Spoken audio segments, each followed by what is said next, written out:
بڑی عمر کی عورت سے شادی کرنا۔ عورت اس لیے شادی کرتی ہے کہ تعریف کرنے کے لیے ایک بندہ مل جائے، اور مرد اس لیے شادی کرتا ہے کہ تعریف کیے بغیر عورت مل جائے۔ ویسے گھر کو جنت بنانے کے لیے شادی ضروری ہے۔ میرا ایک دوست کہتا ہے یہ ٹھیک ہے کیونکہ مرنے کے بعد ہی جنت مل سکتی ہے۔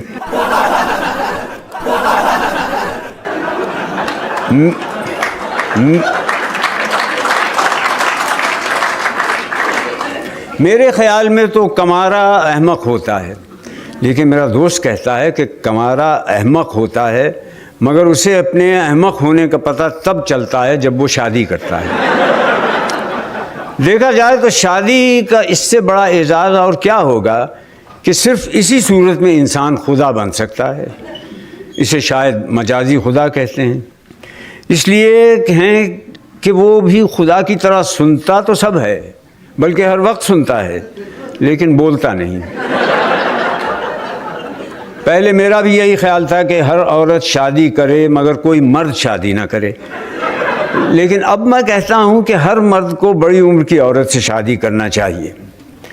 میرے دوست کے خیال میں شادی نہ کرنے کی ایک صورت یہ بھی ہے، کیونکہ آپ جس عورت سے بھی کہیں گے کہ میں بڑی عمر کی عورت سے شادی کرنا چاہتا ہوں، وہ کہے گی اس کا مطلب یہ ہے کہ آپ میرے ساتھ شادی نہیں کرنا چاہتے۔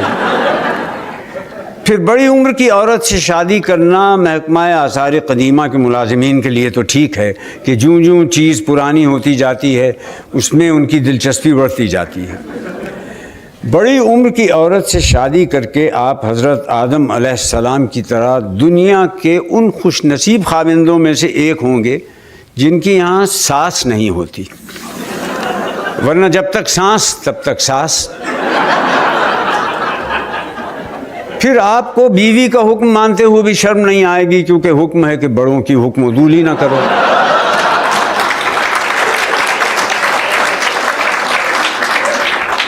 لڑکے بالے جب جوانی میں بے قابو ہو جاتے ہیں تو بڑے بوڑھوں کے پاس ان کا یہی علاج رہ جاتا ہے کہ ان کی شادی کر دیں۔